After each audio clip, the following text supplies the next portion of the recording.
key to building wealth is not how much you can work. You can't work your way to wealth. You gotta invest your way there. And all wealthy people, black, white, Asian, Chinese, they own a whole bunch of shit. The people who aren't wealthy is because they don't own nothing.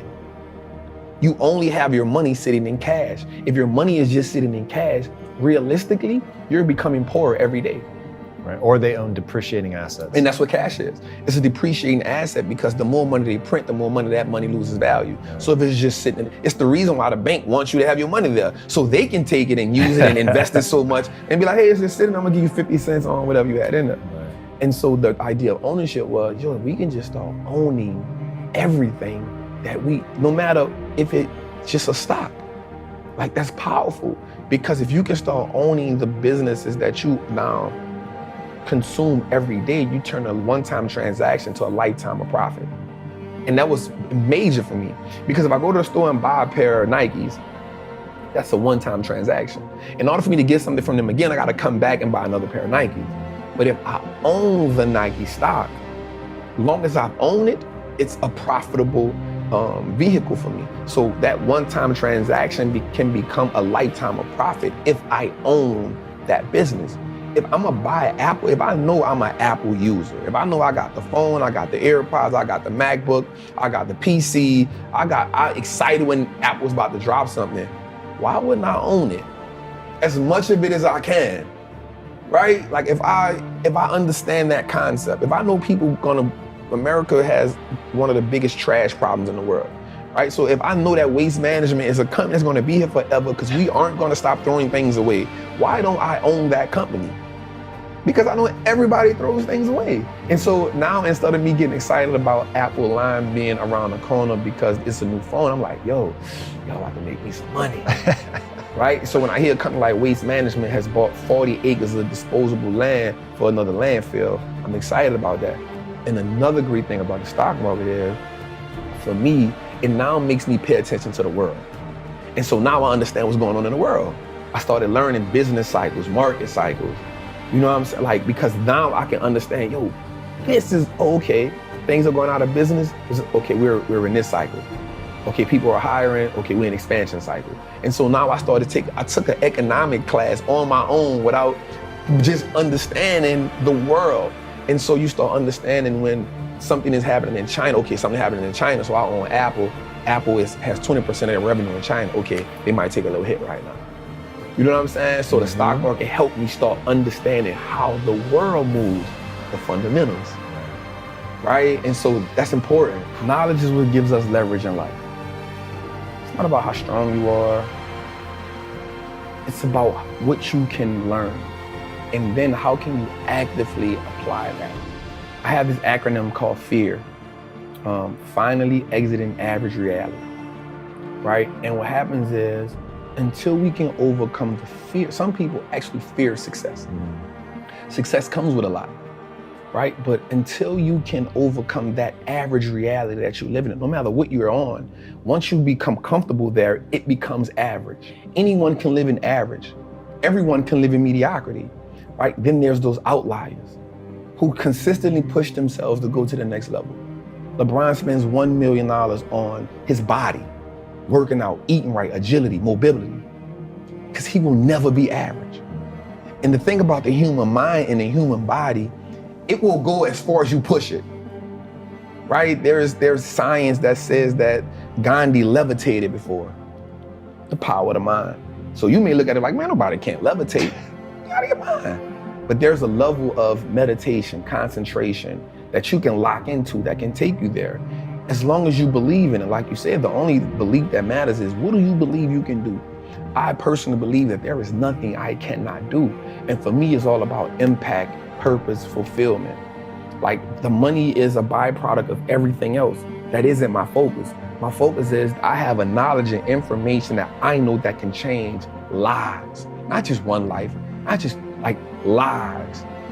And so the way that you change lives is by consistently learning, finding new ways to put that information out there, being able to open up, being able to be vulnerable, because people need to connect. People connect to knowledge in the way that they can see two things that help people: imagery and vocabulary. what they see and what they hear, right? So most people won't connect to a certain knowledge because the people who speak it don't relate, and two, can't speak the knowledge in the way that they can eat it. So for me, it's always about how do I attain as much, it's always a challenge for me. How can I attain as much knowledge as I can, because I love learning, but then how do I take that and be able to now reciprocate it or give it to somebody who may not understand calculus or trigonometry, but if I can give it to them in this way, they can say, oh yeah, I got it. And there's more people that struggled in the world that has become successful. So struggle has to become a language that I struggle. So that's the language I'm great at. So if I can break down things into a struggle language, now I make it the game winnable for everybody. And that's the goal, to make the game winnable for everybody who's bold enough to step into the batting cage. If you bold enough to do that, I was bold enough to jump in a goddamn 152-foot tank with sharks in Dubai. If you're bold enough to do it, there's an experience that comes from that. And that experience is so exhilarating, it will take you to the next level. Because now you keep chasing the next level of you. And that is when you start understanding life at a whole nother concept, when you start understanding that, yo, for the longest, I was just low-level living. I was low-level thinking. Now that I've been exposed to something, and I say this often, whatever you haven't been exposed to isn't your fault. Once you get exposed to it, you now are accountable for it. And so once I become exposed to so much knowledge and information, once I expose you to it, you're accountable, because now you can no longer say, I didn't know. What do you say to people that don't think they have enough money to invest? So the important thing for me to tell them is start where you are. You build a house brick by brick. I mean, of course, you can get a house put together all at once.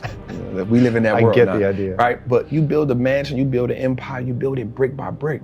Like you start with $25. And we have to understand, think, RIP to Nip, man, the great, he says something that's phenomenal. He said, we on a marathon. We didn't get into our situation overnight. Right? If we look back at our situation, you see you inherited that, whatever it is, that poverty, you inherited that mindset, that idea of scarcity, that idea that you don't have enough money. You inherited that. Building wealth becomes a revolutionary act, because now you start saying, I'm gonna go against what I was taught, right? And so I say, by starting with $25, if you can do $25 a month, that's cool. If you can do $25 a week, that's cool. But what happens is, once you start understanding the power of how your money works, you'll start saying, yo, I don't need to do that, because that's taken away from this. That 25 will now become $50. Guaranteed. That 50 will now become 100, because you're gonna start doing more with less. The person who works out and sees that they drop 10 pounds in 2 weeks says, you know what, I'm gonna go a little harder, because I know if I can drop 10, I can drop 20. Right? I know if I see one muscle shape up, I know it's possible. The word possible is so powerful. Possible changes the game.